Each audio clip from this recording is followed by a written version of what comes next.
Greetings all, Frog here. It's time for the Friday update from the pond for the 6th of July, the 7th of July, 2017. I'm recording this a little bit early, so I just looked up and added a day and then said, oh, look, it says Wednesday. Yes, I'm recording this on Wednesday.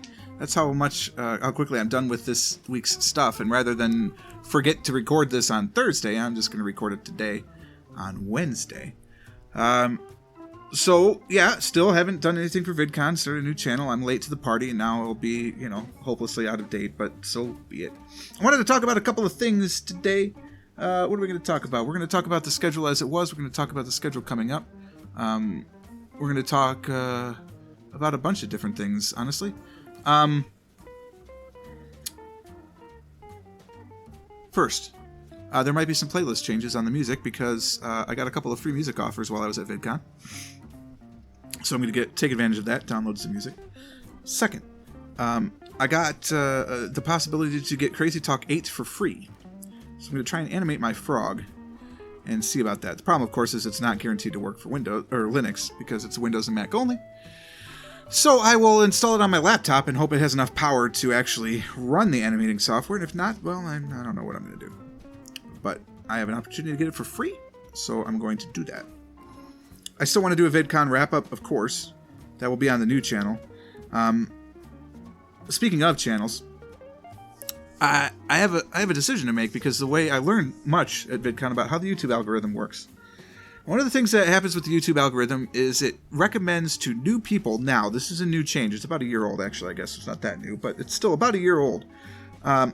It recommends my videos to people who've never seen them based on a number of criteria, but one of them that is actually fairly large in that factor is the total percentage of my videos that have been watched by people. So if you subscribe to my channel and you like it and you want to be involved, which if you're watching this video, let's be honest, you do. If you only watch, say, GeoGuessr, you're watching about a third of my videos. And you are probably one of the majority.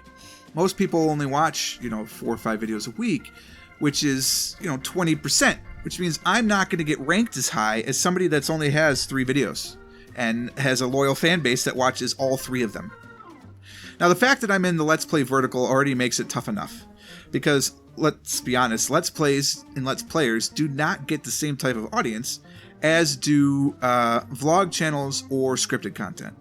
That's just the way it is, and I know that. I'm okay with that. Right? I'm not expecting to get 10 million subscribers. That's unrealistic for this channel. But when you combine those two things together, it means that people don't find this channel as much. So, should I cut back to 2 videos a day? Maybe. I might actually launch the second channel at that point. Or do I split the channel and have like a Factorio channel and then a GeoGuessr and everything else channel? Because Factorio is probably the most popular thing. I don't know. I think if I did that, more people would see the Factorio channel, and more people would probably watch it as a result. But then, I lose the subscriber base here. Most of the vocal subscribers here are GeoGuessr watchers. So who goes to the next channel? I don't know. But I think that's the smart thing to do if I were just playing the analytics. I don't know if I want to play the analytic game, but it would be the smart thing to do. So that's kind of what I'm thinking about. Now, I am still going to start like a vlog live channel, but I have to rethink that because the whole premise of that channel was going to be a network channel, which is bad. Network channels are bad. Like, it worked for Roomba, and it worked for me, actually, up until about a year ago, because of the way the algorithm worked then. It also helps that Roomba is probably one of the world's top players of EU4. So, the new paradigm is microchannels. So, very focused channels. And then, theoretically, I would combine them all and become a multi-channel network. Now, they've put the bar for becoming a multi-channel network incredibly high now. It's really unrealistic to be an MCN until you represent channels that have 5 million subscribers. I mean, that's not too much of a exaggeration. Maybe 1 million, because a really good MCN these days will have like 5,000 channels at about 1,000 subscribers or more, which is 5 million. I read an article about how to start your own MCN, and they say the easiest way, of course, is to become a content aggregator for another virtual network. Then you become a virtual network, which is essentially MCNs. They're only like a few huge MCNs, and they all have these virtual MCNs below them. There's another term for them. I can't remember what it is offhand. And each of those virtual MCNs has a number of content aggregators, and each of those content aggregators has a number of it sounds like a big pyramid scheme. I mean, it's not, because it's not like, oh, you get 2 more and then you get 2 more, because that's not how they're doing it. It's strictly a network business, because it's people going out and finding other channels and saying, hey, join the network.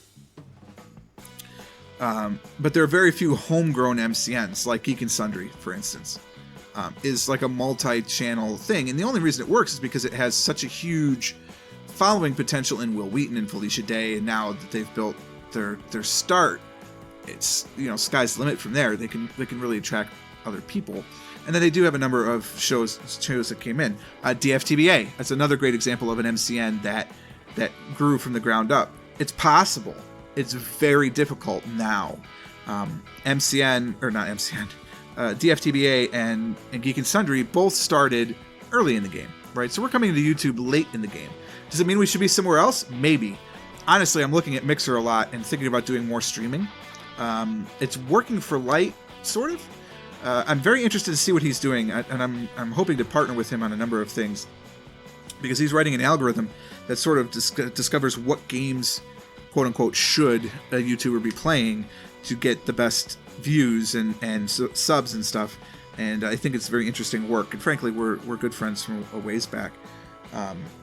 So anything that could help our channels grow, hopefully he'd be interested in sharing, and we continue to do so. I don't know if he watches these or not.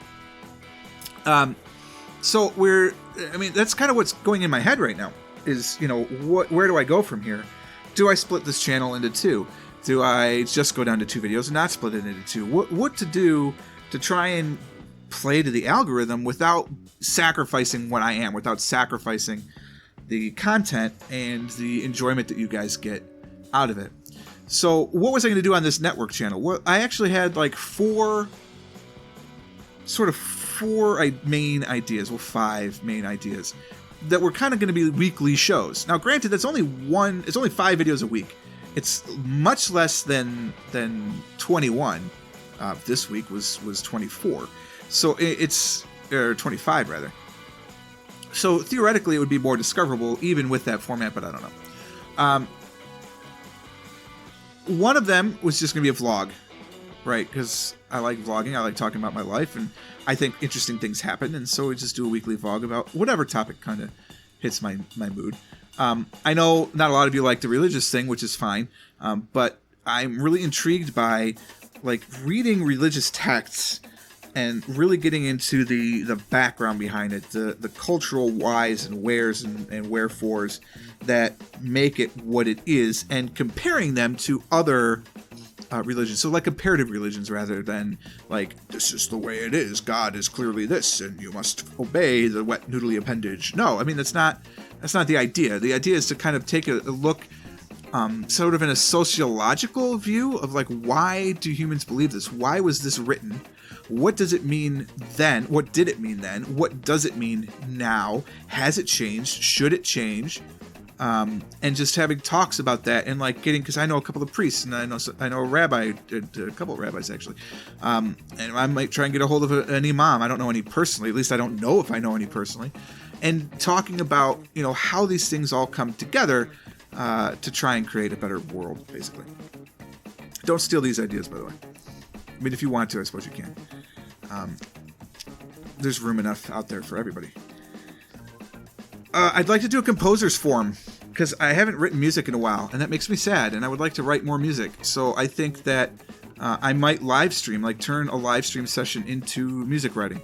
How to go about ideas, how to get this, how to get that, what develop a motive, developing plot ideas if it's got words. Should it have words? Does it have words? Does it not have words? What instruments should you use? Do you write for specific instruments? Do you write a generic piece? I'm planning on writing a musical, so maybe something like that would be interesting to go through while you write the libretto and talk about the story and why you're writing it and what you're doing and all that stuff. I think that would be interesting, but then again, I'm a composer, and so I think composing is interesting. I don't know if that would fly or not, but it's certainly something that we could consider. I don't know if you saw that fade right there. Probably not. My monitor's faded because I actually didn't touch anything for 9 minutes. And then the last sort of thing, well, the two things. I want to do old-time radio shows because I have somebody that's interested in writing them and a bunch of people that are interested in reading them. So those two things go together very well. And then I want to maybe do a series called I Don't Know, So, that would take like an expert subject, like how do rockets work? Well, I don't know, so I've asked this guy here to talk about rockets, right? And it's like an interview show where you interview experts. Because I think there needs to be more expert interviews. There's too many people interviewing the Kardashians or interviewing the famous people that are famous only because they're famous. Paris Hilton, for instance. Paris Hilton and Perez Hilton.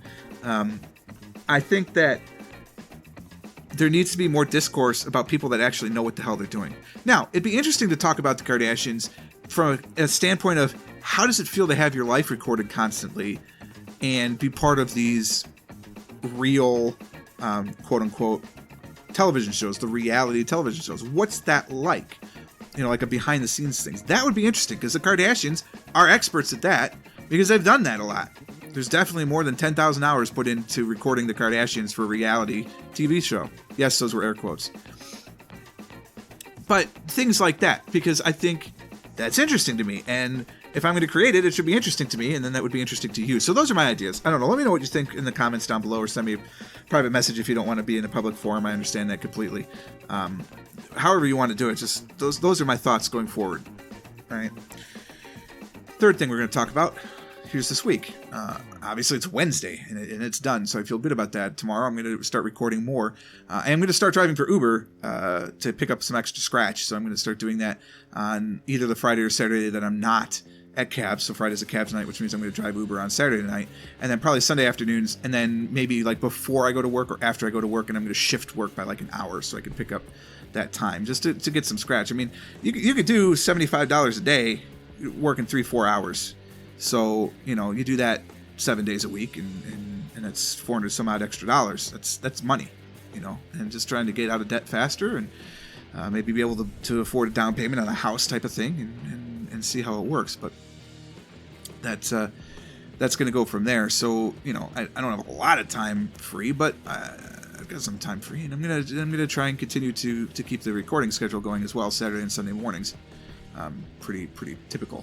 But I'll probably drive Sundays. They say the best time is from 10 a.m. to 2 p.m. in my town. So I'll probably like record some videos before I go, then come back. And I don't know about the live stream anymore. We'll see how this weekend goes, because it's going to be my first weekend driving. So we'll see, because I've had to clean my car out and everything. You can't drive a dirty car. I mean, apparently some people do, but I can't do that. That's not the type of service I want to provide. All right, so we did manage to get everything in the week. Everything's almost already uploaded. Obviously, I just have these 3 videos that I recorded today. I don't really know what to say. It was very interesting. George's multiplayer's through. We are done with Barbarissimo. Spoiler alert. That'll be the last one. Spoiler alert. This is the last Guacamelee. Barbarissimo, that's easy. The George multiplayer is slipping into that slot. You'll see it next week. I haven't figured out what to play in the Guacamelee spot yet. I'm kind of leaning towards Motorsport Manager, actually. It looks pretty entertaining, and I do like cars, and I do like racing. I haven't followed it enough to know anyone but the big names like Jenson Buttle or Lewis Hamilton or something, which probably aren't even the big names anymore. How did I say that? They're probably going to be like, you don't know so-and-so? Wah. Just like that, too. Wah. I'm a vampire. Wah. Lothian will continue. Afterbirth will continue. And Factorio 15 will continue. So we've got a lot of stuff going on. Here's the next week. You can see George and I have already recorded. GeoGuessr, if you've got stuff in the queue, I got to tell you, the queue is long. Let me see. Am I on the queue right now? No. Okay, this is the top of the order. It's like from the very first episodes. Here's the queue on the right-hand side. This is my queue. Okay, so there's 25 videos in the queue right now, not including the live challenges. Can I go back? Excuse me. Am I hitting the wrong button? There you go. Oh, jeez. I was like, why can I not get back? So there's a lot of stuff going on. right? But we'll get to everybody in due time. We'll process through people as we can. Nola's sent in a few more, so that's very nice. Joe Bo's list, of course, is huge. Jeff's got another one coming in. Nio has sent in a new challenge. It's been a while, so Nio's definitely going to be on the next week. I haven't really planned this week yet, but I know Nio's going to be on it for sure. Tuesday will probably still be Queendom. Thursday will probably still be the World Interiors. And the Saturday, of course, is going to continue to be African Excursions, because I'm not tired of it yet. We're getting new locations and new things, so I'm not going to tell you what they are. If you missed it, it's because you haven't listened into spoiler alerts, and because it hasn't aired yet. So there you have it. But that's done, and George and I have actually already recorded into this week too. So we're trying to get ahead, because we both know near the end of July we're going to have to miss a few weeks. So we're just going to play. But that's this week, that's next week. The live streams on Sundays are basically game time decisions. So if you are interested in watching a live stream on Sunday at 2, watch Twitter before that, because I will announce with at least enough warning that, hey, I'm going to be doing a live stream. But it is definitely a game time type of decision right now. So please be patient with that and continue to join us on on Tuesday with our live streams at 7 o'clock p.m. because those will happen regardless. GeoGuessr, of course, for the first hour-ish, and then Speedrunner recently, maybe some Sentinels in the Multiverse, I don't know, just some more multiplayer fun with the guys, Light, George, and Yogurt. For now, that's all I have for the update. Again, if you have any comments or suggestions, feel free to leave them down below. Send me an email, frog@purplefrogplays.com, or just send a private message here on YouTube, and we'll chat it up a little bit. Of course, if you want to head on over to patreon.com/purplefrogplays, every dollar is greatly appreciated. There is a level over there for people to play games with me every month. I'm a little bit behind, so send me a private message or an email, and I will definitely catch up on that. There's a bit more time during the week of July, at least for me. And, that's, I want to address it too. We're playing some multiplayer games that a lot of people want to play on the live stream. And the reason we don't is because I have a level of Patreon for that. So I don't feel right saying, hey, yeah, absolutely come in, join the live stream, even though you're not a Patreon and other people's are and have spent that money. So it doesn't seem fair to me. So please don't be insulted by that. You may not even be watching since this is way late into an update video, but that's the reasoning behind it and why we do that. But for now, we're out of time. Hope you enjoyed it. If you did, go ahead and click that like button. Subscribe to the channel if you haven't already. Go ahead and click the bell as well if you want to be notified of every time a video goes live. Although there's the schedule right there, so you won't miss it if you keep to that schedule. And until next time, cheers.